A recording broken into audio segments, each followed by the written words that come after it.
സുവിശേഷം പറയാൻ പോയിടാം, എൻ്റെ രക്ഷകനെ പറയാൻ പോയിടാം. സുവിശേഷം പറയാൻ പോയിടാം, എൻ്റെ രക്ഷകനെ പറയാൻ പോയിടാം. ലോകം മുഴുവൻ പോയി പോയി ദുഃഖിതരോട്, രോഗികളോട് രക്ഷകനെ പറയാം, നിത്യജീവൻ പറയാം. ലോകം മുഴുവൻ പോയി പോയി ദുഃഖിതരോട്, രോഗികളോട് രക്ഷകനെ പറയാം, നിത്യജീവൻ പറയാം. ആത്മക്കൾ കൂടെയവനെ, ആത്മക്കൾ കൂടെയവനെ, ആത്മക്കളെ തരേണമേ, ആത്മക്കളെ തരേണമേ. ആത്മക്കൾ കൂടെയവനെ, ആത്മക്കൾ കൂടെയവനെ, ആത്മക്കളെ തരേണമേ, ആത്മക്കളെ തരേണമേ. TV പ്രേക്ഷക സംഗമം മാർത്താണ്ഡം ജൂൺ 25 രാവിലെ 10:30 മുതൽ. സ്ഥലം ലക്ഷ്മി നാരായണ കല്യാണ മണ്ഡപം, മാർക്കറ്റ് റോഡ്, മാർത്താണ്ഡം. TV പ്രേക്ഷക സംഗമം കോട്ടയത്ത് ജൂൺ 26 രാവിലെ 10:30 മുതൽ. സ്ഥലം മാമൻ മാപ്പിള ഹാൾ, കോട്ടയം. TV പ്രേക്ഷക സംഗമം തൃശൂരിൽ ജൂൺ 27 രാവിലെ 10:30 മുതൽ. സ്ഥലം town hall, Thrissur. Miracle Sunday തിരുവനന്തപുരത്തും പാറശാലയിലും ജൂൺ 30 രാവിലെ 11 മുതൽ AJ ഹാൾ, കുമാരപുരം. വൈകുന്നേരം 4:30 മുതൽ ഷീല കല്യാണ മണ്ഡപം, പാറശാല. കർത്താവിൻ്റെ അതിപരിശുദ്ധ നാമം വാഴ്ത്തപ്പെടുമാറാകട്ടെ. ഈ നല്ല രാത്രിക്കായി നമുക്ക് ദൈവത്തെ സ്തുതിക്കാം. ക്രിസ്തുവിലായിരിക്കുന്ന ഒരു വ്യക്തിയെക്കുറിച്ചിട്ട് നമുക്ക് ദൈവജനത്തിൽ കാണാം. ശിശുക്കളെ പോലെ ആകരുത്, മെച്യൂരിറ്റിയിലേക്ക് വരണമെന്ന്. യഥാർത്ഥത്തിൽ എന്താണ് ശിശുവിനെ പോലെ ആകുക എന്ന്? ശിശു എന്ന് പറഞ്ഞാൽ ശിശുവിന് എല്ലാ കാര്യങ്ങളും തന്നെ ചെയ്യാൻ കഴിയത്തില്ല. ആരുടെയെങ്കിലും ഒരു സഹായം വേണം, അല്ലെങ്കിൽ മെൻ്റലി സപ്പോർട്ട് ചെയ്യണം, അഭിപ്രായങ്ങൾ പറഞ്ഞു. പല മേഖലയിലും ശിശുക്കൾക്ക് പലരുടെയും സഹായം ആവശ്യമാണ്. എന്നാൽ മെച്യൂരിറ്റി എന്ന് പറഞ്ഞാൽ എന്താണ്? ക്രിസ്തുവിലൊരാൾ മെച്യൂർഡ് ആകുക എന്ന് വെച്ചാൽ പരിശുദ്ധാത്മാവിനാൽ നിയന്ത്രിക്കപ്പെടുക, പരിശുദ്ധാത്മാവിനാൽ നടത്തപ്പെടുക എന്നതാണ് അതിൽ നിന്ന് അർത്ഥമാക്കുന്നത്. ക്രിസ്തുവിലായിരിക്കുന്ന ഓരോ വ്യക്തിയും, കർത്താവിനെ അനുഭവിച്ചറിഞ്ഞ കർത്താവിനോടൊപ്പം ആയിരിക്കുന്ന ഒരു വ്യക്തിയും ശിശുത്വം എന്നതിൽ നിന്നും വളർച്ച പ്രാപിച്ചൊരു അനുഭവത്തിലേക്ക് എത്തണം. എങ്കിൽ മാത്രമേ ദൈവജനത്തിലായിരിക്കുന്ന എല്ലാ നന്മകളിലും നമുക്കായിരിക്കുവാനായി കഴിയത്തുള്ളൂ. നമുക്ക് ഇന്നത്തെ മെസ്സേജിലേക്ക് പോകാം. ഈ കാര്യങ്ങളെക്കുറിച്ചുള്ള വ്യക്തത കർത്താവ് നിങ്ങൾക്ക് തരട്ടെ. ശിശുത്വത്തിൽ നിന്നും ഒരു പക്വതയുടെ അനുഭവത്തിലേക്ക് കർത്താവ് നിങ്ങളെ കൊണ്ടുപോകട്ടെ. നമുക്കതിലേക്ക് പോകാം.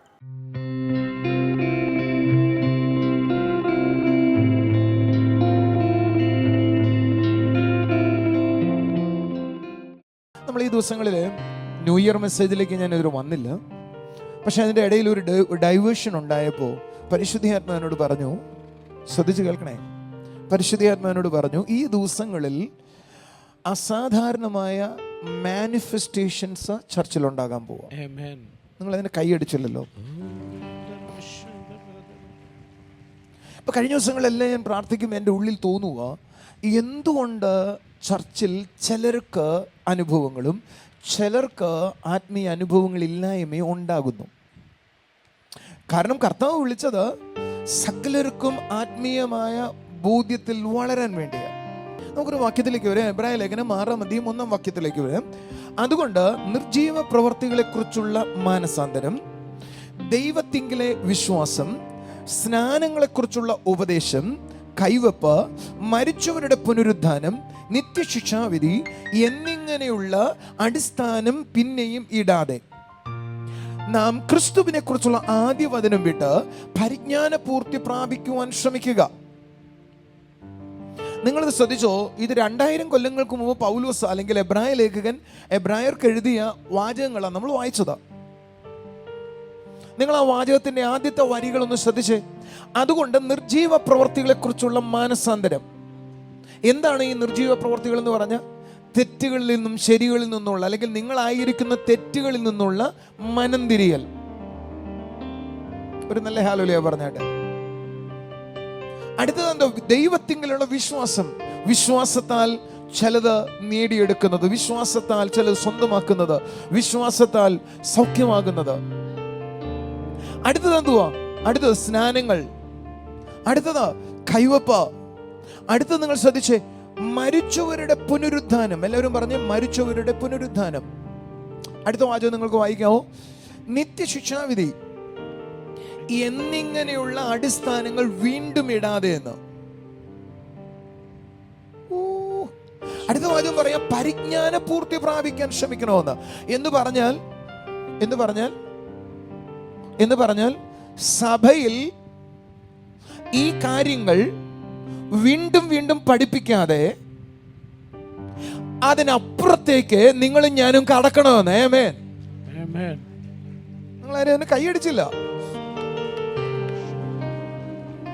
ആരോ ഒരു മിടുക്കം കഴിഞ്ഞു എന്നോട് ചോദിച്ചു, ജോൺ ദാരു ബ്രദർ മാനസാന്തരം പ്രസംഗിക്കുന്നുണ്ടോ?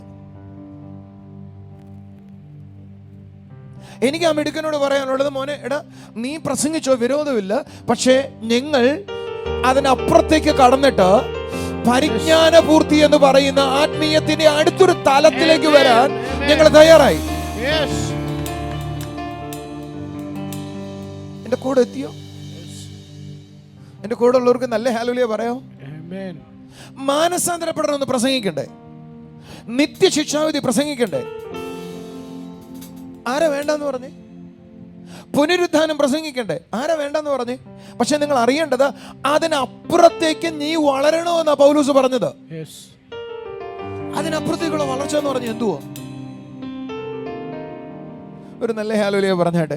ഒന്ന് ശ്രദ്ധിച്ചേ, അതിന്റെ എബ്രായ ലേഖനം 5-ാം അധ്യായം 12 മുതൽ 14 വരെയുള്ള വാക്യങ്ങളൊന്ന് വായിക്കാം. അവിടെ നിന്നാണ് 6-ാം അധ്യായം ഉണ്ടായത്. നിങ്ങളൊന്ന് വായിക്കാവോ? കാലം നോക്കിയ ഇപ്പോൾ നിങ്ങൾ ഉപദേഷ്ടാക്കന്മാരായിരിക്കേണ്ടെന്ന് നിങ്ങൾ ദൈവത്തിന്റെ അരുളപ്പാടിന്റെ ആദ്യ പാഠങ്ങളെ വീണ്ടും ഉപദേശിച്ചു തരാനോ ആവശ്യമായിരിക്കുന്നു. അപ്പോ പൗലോസ് പറയുക, ഇതൊക്കെ ആദ്യ പാഠങ്ങളാണ്. ഒരു നല്ല ഹല്ലേലൂയ പറഞ്ഞു. ഇതൊക്കെ എന്താണ്? ആദ്യ പാഠങ്ങളാണ്. അടുത്ത വാചകം, പാൽ കുടിക്കുന്നവൻ. അപ്പൊ പാൽ കുടിക്കുന്നവനാണ് ആദ്യ പാഠക്കാരൻ. നീതിയുടെ വചനത്തിൽ പരിചയമില്ലാത്തവനാണല്ലോ എന്ന് പറഞ്ഞ ആദ്യ പാഠം കഴിഞ്ഞിട്ട് വേറൊരു ക്ലാസ് ഉണ്ട്, നീതിയുടെ പഠനം. കേൾക്കുമ്പോൾ എല്ലാം കൂടെ കൺഫ്യൂഷൻ ആയിട്ട് തോന്നുന്നു. വേണ്ട, പ്രയാസമില്ല, ഞാൻ നിങ്ങൾക്ക് പറഞ്ഞുതരാം. അടുത്ത വാചകം, കട്ടിയായുള്ള ആഹാരം നന്മ തിന്മകളെ കുറിച്ച് തിരിച്ചറിയുവാൻ തഴക്കത്തിൽ അഭ്യസിച്ച ഇന്ദ്രിയങ്ങളായി പ്രായം തികഞ്ഞവർക്ക് പറ്റത്തുള്ളൂ. വായിക്കുമ്പോൾ എല്ലാം കൂടെ വല്ലാതെ വരുന്നല്ലേ? ഞാൻ ഒരിക്കലും ഈ വാക്യം എടുക്കുമ്പോൾ പറഞ്ഞൊരു വാചകം ഇന്നത്തെ പോലെ ഓർമ്മിക്കുന്നുണ്ട് ഞാൻ. നിങ്ങളുടെ വീട്ടിൽ കൊച്ചു കുഞ്ഞുങ്ങളുണ്ടോ? അല്ല, നിങ്ങളുടെ വീട്ടിൽ കുഞ്ഞുങ്ങളില്ലാതല്ലോ വളർന്നത്. നിങ്ങൾ കുഞ്ഞുങ്ങളായിരിക്കുമ്പോൾ ഒരു രസകരമായൊരു വാചകം പറയട്ടെ ഞാൻ. നിങ്ങളുടെ വീട്ടിൽ ചാള മീൻ വറുത്തു. നിങ്ങളുടെ വീട്ടിൽ ചാള വറക്കൂ. എനിക്ക് ഇഷ്ടമുള്ള മീനുകളിൽ ഒന്നാ ചാള. നിങ്ങൾ എൻ്റെ കൂടെ ഉണ്ടോ? പിള്ളേരോട് ചോദിച്ചാൽ പിള്ളേർ പറയും, അമ്മ മീൻ വറക്കുന്ന മണം വരുന്നു. പറയത്തില്ലേ പിള്ളേരെ? നിങ്ങളുടെ വീട്ടിൽ ബീഫ് വെക്കാറുണ്ടോ? ബീഫ് വെച്ച് കഴിഞ്ഞാൽ വീടിനകത്ത് കയറി അറിയത്തില്ലേ ബീഫാ വെച്ചിരിക്കുന്നതെന്ന്? എന്നാ ചിക്കൻ വെച്ച ആ മണം ഉണ്ടോ? നിങ്ങളൊന്നും പറയാത്തെ. എന്നാൽ നിങ്ങളെ പിള്ളേരോടും ചോദിച്ചു നോക്കെ, ഏത് മീനാ മോനെ വറുത്തതെന്ന് പറയാവോ? കുഞ്ഞുങ്ങളായിരിക്കുന്ന അവർ പറയത്തില്ല ഏത് മീനാണെന്ന്. പക്ഷെ നമുക്ക് ചാള വറുത്താൻ ദൂരെ നിന്ന് കേട്ടാൽ അറിയാം ചാളയുടെ മാറ്റം വരുന്നു, അല്ലെങ്കിൽ മണം വരുന്നു, ഏതെങ്കിലും നമ്മൾ പറയും. ഇല്ലെന്നോ ഉണ്ടെന്നോ? അതെങ്ങനെയാ? നമ്മുടെ ഇന്ദ്രിയങ്ങൾ ഏത് മണമാണ് അതെന്ന് പറയാൻ തക്കവണ്ണമുള്ള വളർച്ചയിലേക്ക് വന്നു.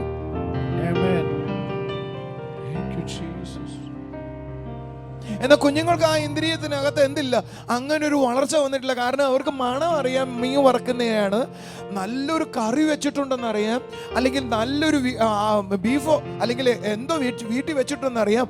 അതിൻ്റെ മണം അവർക്ക് അറിയാം, പക്ഷെ അതിനെ സ്പെസിഫൈ ചെയ്താൻ അറിയത്തില്ല. എന്നാൽ വളർച്ച വരുമ്പോൾ അവർ പറയും, അപ്പൊ ഇന്ന് ബിരിയാണിയുടെ മണം വരുന്നല്ലോ അമ്മ. അല്ല അമ്മ, ഇന്ന് വീട്ടിൽ ചാളയാണോ വറുത്തിട്ടുള്ളത് എന്ന് അവർ ചോദിക്കാൻ തുടങ്ങും. എപ്പോഴാന്ന് ചോദിച്ചാൽ അവരുടെ ഇന്ദ്രിയങ്ങൾ ഏതു വിധത്തിലേക്ക് വരുമ്പോൾ, അവർ ഇന്ദ്രിയങ്ങൾ അല്ലെങ്കിൽ ആ പക്വതയിലേക്ക്, ആ വളർച്ചയിലേക്ക് വരുമ്പോൾ. ഒരു ഹല്ലേലൂയ പറഞ്ഞാട്ടെ. എന്നാൽ അതിനു മുമ്പാണെങ്കിൽ നമ്മൾ പറയും, മോനെ ഇന്ന് ഇങ്ങനെയാ വെച്ചിട്ടുള്ളത്, ഇങ്ങനെയാ വെച്ചിട്ടുള്ളത്. അപ്പോൾ ശിശു ആയിരിക്കുമ്പോൾ വേറൊരാളുടെ ഗൈഡൻസിലെ ചില കാര്യങ്ങൾ മനസ്സിലാകത്തുള്ളൂ. ഞാൻ 5 മിനിറ്റ് ഒന്ന് ഇരുന്നോട്ടെ, ഏതെങ്കിലും കസേര ഇരുന്നോട്ട് പറഞ്ഞ പോരെ. നിങ്ങൾ എനിക്ക് വേണ്ടി പ്രാർത്ഥിക്കണേ. ഞാൻ ആദ്യം കുറച്ച് വർഷങ്ങൾക്ക് ശേഷം കണ്ടിന്യൂസ് ആയി കുറച്ച് ദിവസം ഉപവസിക്കുന്നത്. എനിക്ക് തോന്നുന്നു ഞാൻ മാർച്ച് അവസാനം വരെ ഫാസ്റ്റിങ്ങിലാണ്. സോ നിങ്ങൾ എനിക്ക് വേണ്ടി പ്രാർത്ഥിക്കുന്നുണ്ടോ? ഇത് മതി, ഇതിനകത്ത് പുറകോട്ട് ചാഞ്ഞു പോകും. നിങ്ങൾ എൻ്റെ ഒപ്പം എത്തിയെങ്കിൽ നല്ല ഹാലോലിയ പറഞ്ഞേ, ശബ്ദയോർത്തി ഹാലോലിയ പറഞ്ഞേ. എന്നെ ശ്രദ്ധിച്ചേ. അപ്പോൾ ഇന്ദ്രിയങ്ങളുടെ പ്രായത്തിൽ മാത്രമേ ഇന്ദ്രിയങ്ങൾ ഏതാണ് അതെന്ന് തിരിച്ചറിയുന്ന വിധത്തിൽ കഴിവിലേക്ക് വരത്തുള്ളൂ. റൈറ്റ്? ഒരു നല്ല ഹാലോലിയ പറഞ്ഞാട്ടെ. പക്ഷെ സഭകൾ ഇപ്പോഴും എന്താ ചെയ്യുന്നതെന്നറിയോ? സഭകൾ ഇപ്പോഴും എന്താ പഠിപ്പിക്കുന്നതെന്നറിയോ? എടാ അത് ചെയ്യരുത്, അങ്ങനെ പറയരുത്, മാനസാന്തരപ്പെടണം, നിനക്ക് ശിക്ഷാവിധിയുണ്ട്, മാനസാന്തരപ്പെടണം, നിനക്ക് ശിക്ഷാവിധിയുണ്ട് എന്ന് പറഞ്ഞാൽ വേദപുസ്തകത്തിന്റെ ഭാഷയിൽ അവർ ഏത് സ്ഥിതിയിലാണ് നിൽക്കുന്നത്? അവർ ശിശുക്കളാണ്. ആ ശിശുത്വത്തിലുള്ളവരാണ് ഇന്നത് ചെയ്യരുത്, അങ്ങനെ പറയരുത്, അങ്ങനെ നോക്കരുത് എന്നു വിധത്തിൽ അവർ ഉപദേശിക്കേണ്ടി വരുന്നയാൾ. എന്നാൽ ശിശുത്വം വിടുന്ന ആളുകൾ അവർക്ക് മനസ്സിലാകാൻ തുടങ്ങും, അവർ സെൻസ് ചെയ്യാൻ തുടങ്ങും. എന്ത്? ഇതാണ് ആ കറി, ഇതാണ് ആ രീതി, ഇതാണ് അത് എന്ന് നമുക്ക് മനസ്സിലാകാനായി തുടങ്ങും. 5ാം ക്ലാസ്സിൽ പഠിക്കുന്ന ഒരു കൊച്ചിനെ അല്ലെങ്കിൽ 4ാം ക്ലാസ്സിൽ പഠിക്കുന്ന ഒരു കൊച്ചിന്റെ കയ്യിൽ പിടിച്ചാൽ ആ കയ്യിൽ പിടിച്ചതിന്റെ ഉദ്ദേശം ആ കുഞ്ഞിന് മനസ്സിലാക്കാൻ കഴിയത്തില്ല. ആ കുഞ്ഞിനെ ദുരുപയോഗപ്പെടുത്തിയാൽ പോലും അത് തെറ്റാണ് എന്ന് മനസ്സിലാക്കി വരാൻ അതിന് സമയമെടുക്കും.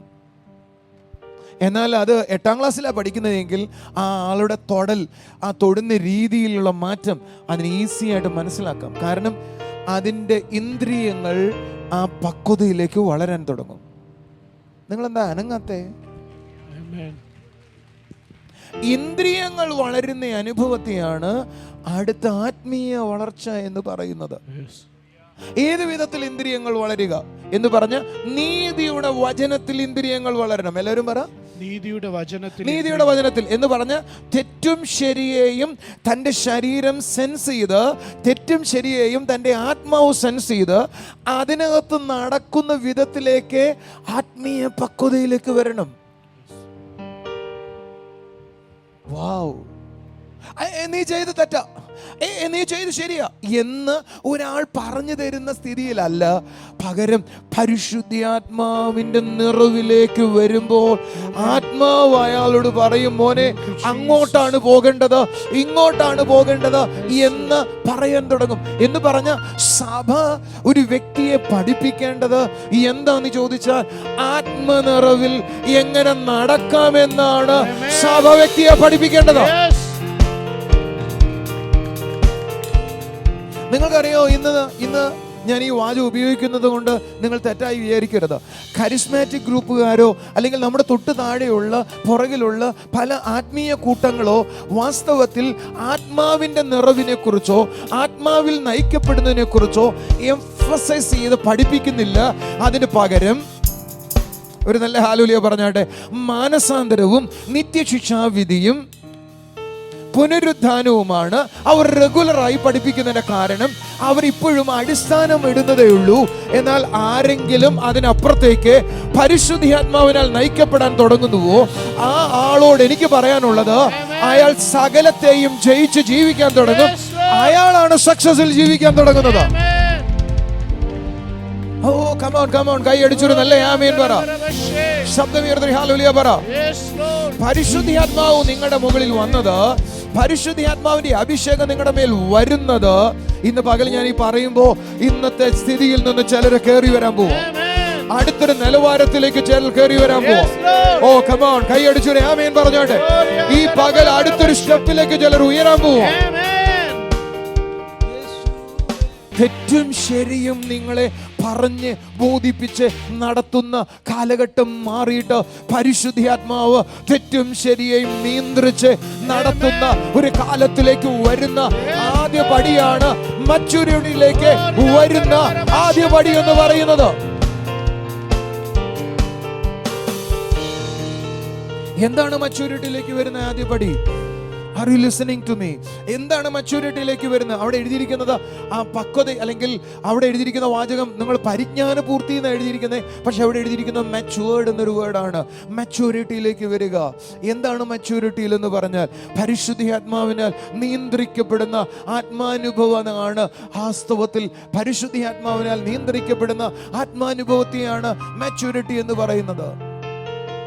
കരമുയർത്തി ഒരു ഹല്ലേലൂയ പറഞ്ഞാട്ടെ. ശബ്ദമുയർത്തി ഹല്ലേലൂയ പറഞ്ഞാട്ടെ. എന്ന് കരമുയർത്തി പറ, പരിശുദ്ധാത്മാവിനാൽ നിയന്ത്രിക്കപ്പെടുന്ന ആത്മാനുഭവത്തെയാണ് ഹല്ലേലൂയ എന്ത് വിളിക്കുന്നത്? മാച്യൂരിറ്റി എന്ന് വിളിക്കുന്നത്. പരിജ്ഞാന പൂർത്തിയിലേക്ക് വരിക. പരിജ്ഞാന പൂർത്തിയിലേക്ക് വരുന്നതിന്റെ ആദ്യ പടിയാണ് the first step. എല്ലാവരും പറഞ്ഞേ, ആദ്യ പടി. അതിന് എത്രയെങ്കിലും വേറെ പടികളുണ്ടോ? ഉണ്ടെന്നേ. ഞാൻ ലീഡേഴ്സ് മീറ്റിംഗിൽ ചെറുതായിട്ട് തൊട്ടു കുറച്ച് ഡീപ്പായ കാര്യമാണ് പഠിപ്പിച്ചത്. നേച്ചർ ഓഫ് ഗോഡ് എന്നാ പറഞ്ഞേനെ. അതിലേക്ക് വരുന്നതിനേക്കാൾ മുമ്പ്, ആ നേച്ചർ ഓഫ് ഗോഡിലേക്ക് എത്തുന്നേക്കാൾ മുമ്പ് നമ്മൾ ആരാൽ നിയന്ത്രിക്കപ്പെടാൻ തുടങ്ങും? പരിശുദ്ധാത്മാവിനാൽ നിയന്ത്രിക്കപ്പെടാൻ തുടങ്ങും. പരിശുദ്ധാത്മാവിനാൽ നിയന്ത്രിക്കപ്പെടുന്ന തുടർന്ന് ആ കാലഘട്ടം മാറിയിട്ട് തനിയെ അങ്ങനെ ചെയ്യാൻ തുടങ്ങുന്ന കാലമാണ് മാച്യൂരിറ്റിയുടെ അടുത്ത ലെവൽ എന്ന് പറയുന്നത്. അവിടേക്ക് ഇപ്പൊ നമുക്ക് കടക്കണ്ട. പ്രാഥമിക സ്ഥലം എന്ന് പറഞ്ഞാൽ പരിശുദ്ധാത്മാവിനാൽ നിയന്ത്രിക്കപ്പെടുകയാണ്.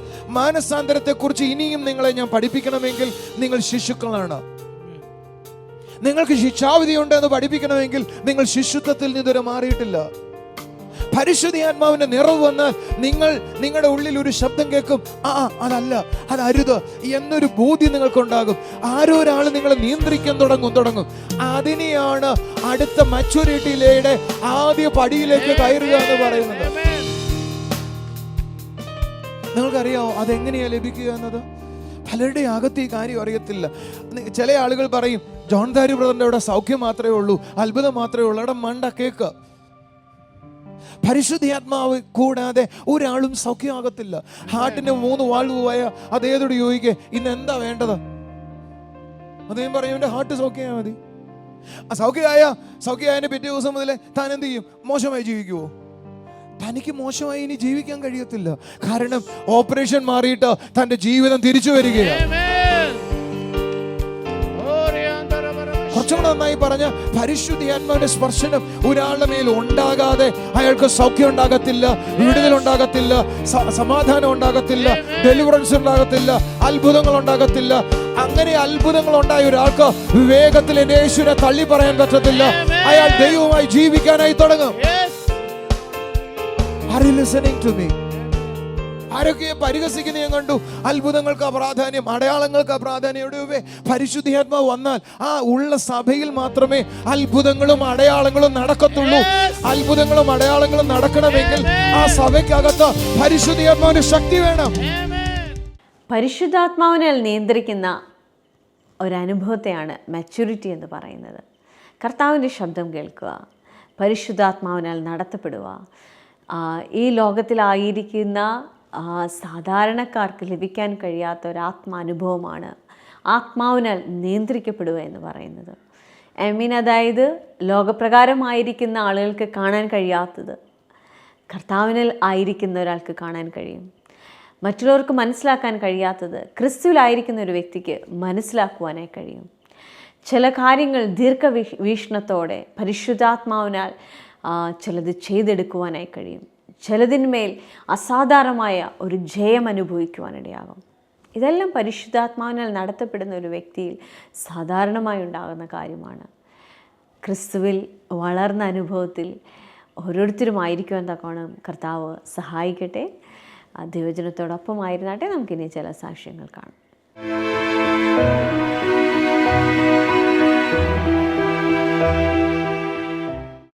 ബ്രദറെ, ഈ ബ്രദറിന്റെ പേര് ദീപക് എന്നാണ്. കാട്ടാക്കട എന്ന സ്ഥലത്ത് നിന്നാണ് ബ്രദർ വരുന്നത്. ബ്രദറിന് കല്യാണം കഴിഞ്ഞ് 2 വർഷം കഴിഞ്ഞതിന് ശേഷമാണ് ബ്രദറിന് കുഞ്ഞുങ്ങൾ ലഭിക്കുന്നത്. 2ാമത്തെ വർഷത്തെ വെഡിങ് ഡേയുടെ അന്ന് ബ്രദറിനെ കണ്ട് പ്രാർത്ഥിച്ചപ്പോൾ ബ്രദർ അങ്ങോട്ട് പറഞ്ഞു, അടുത്ത വർഷം ഒരാളും കൂടെ നിങ്ങളുടെ കൂടെ ഉണ്ടാവുമെന്ന് പറഞ്ഞു. വിശ്വാസത്തിൽ അവരത് ഏറ്റെടുത്തു. 3ാമത്തെ വെഡിങ് ഡേക്ക് ഒരു മകന് ദൈവം ദാനം നൽകിയെന്ന് അവർ കൈയടിച്ച് കർത്താവിനെ സ്തുതിച്ചേ. ഹലോ, ഞങ്ങളെ അറിയാം. അവിടെ ഇങ്ങോട്ട് നോക്കട്ടെ. ആൻറ്റിയുടെ പേര് ഷീല എന്നാണ്. കാട്ടാക്കട എന്ന സ്ഥലത്ത് നിന്നാണ് വരുന്നത്. 2 വർഷം മുന്നേ ആൻറ്റി കാട്ടാക്കട ജംഗ്ഷനിൽ ഒരു കട വേണമെന്ന് വളരെ ആഗ്രഹം ഉണ്ടായിരുന്നു. അങ്ങനെ ആൻറ്റി ഒരു കട കണ്ടു.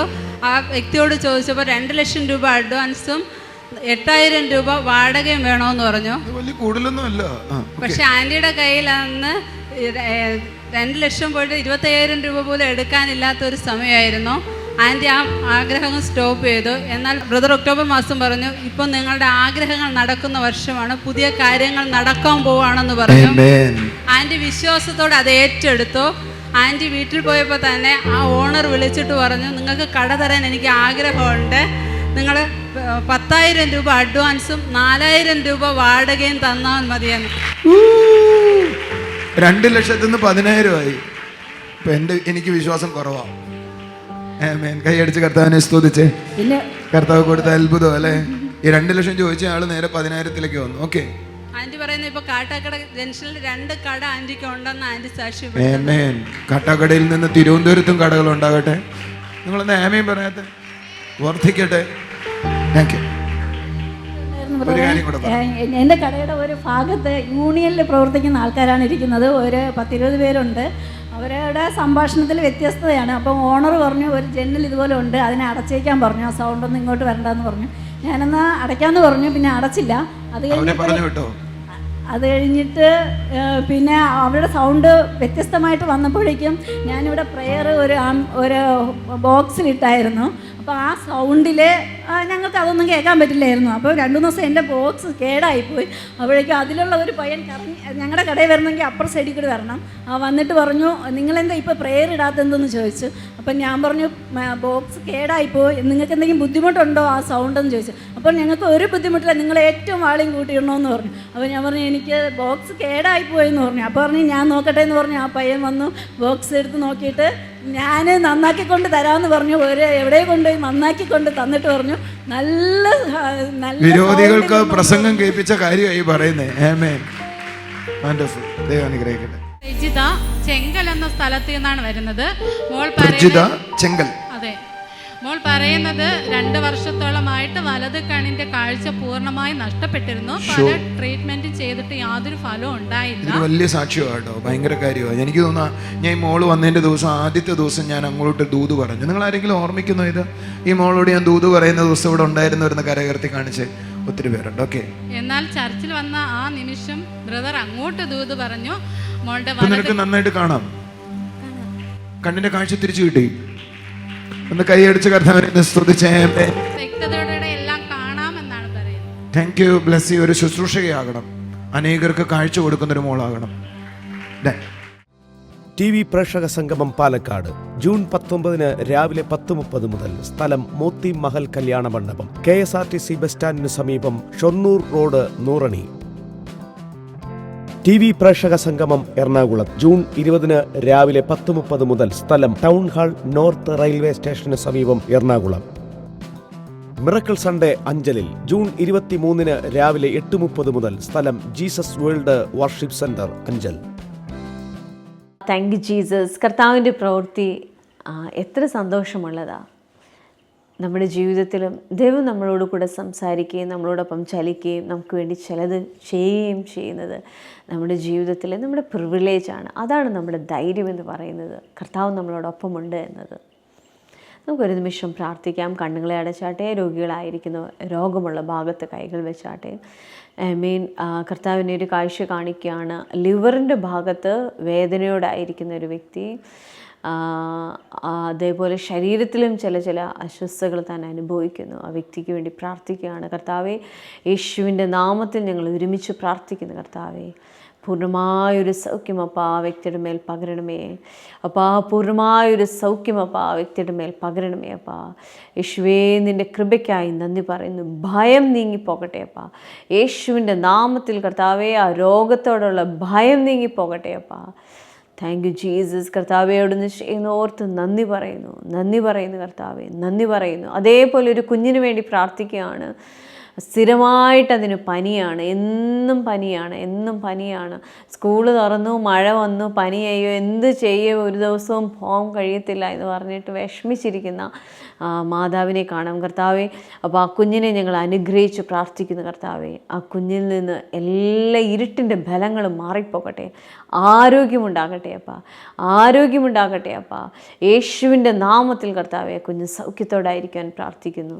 താങ്ക് യു ജീസസ് കർത്താവേ. അപ്പോൾ അതേപോലെ തന്നെ മൃഗങ്ങളെ വളർത്തുന്ന അതിൽ നിന്ന് ഉപജീവനം മാർഗം ഉണ്ടാകുന്ന ഒരു കുടുംബത്തെ കാണുന്നു കർത്താവെ. ആ കുടുംബത്തെ ഞങ്ങൾ അനുഗ്രഹിക്കുന്നു കർത്താവെ. അവരുടെ ലൈഫിൽ വലിയൊരു വർധനവിനെ കൊടുക്കണം. തനിക്കുണ്ടായിരിക്കുന്ന മൃഗസമ്പത്ത് അനുഗ്രഹിക്കപ്പെടണം അപ്പോൾ അതിന് രോഗങ്ങൾ വരരുത്, അത് വർദ്ധിക്കണം അപ്പാ, അത് അനുഗ്രഹമായി തീരണം അപ്പാ. യേശുവിൻ്റെ നാമത്തിൽ പ്രാർത്ഥിക്കുന്നു കർത്താവെ. അപ്പോൾ നിൻ്റെ പ്രവൃത്തിക്കായി സ്തോത്രം. ഞങ്ങളെ കാണുന്ന കുടുംബങ്ങളിൽ യേശുവെ വലിയ സമൃദ്ധി നിറവും ഉണ്ടാകട്ടെ അപ്പാ. വിശ്വാസത്തിൻ്റെ അപ്പാ ബലം ഇവരുടെ ഉള്ളിലുണ്ടാകട്ടെ. സ്വർഗീയ പിതാവയോട് ഞങ്ങളുടെ പ്രാർത്ഥന കേട്ടേനായി സ്തോത്രം. യേശുവിൻ്റെ നാമത്തിൽ തന്നെ ആമേൻ. കർത്താവ് അനുഗ്രഹിക്കട്ടെ. God bless you.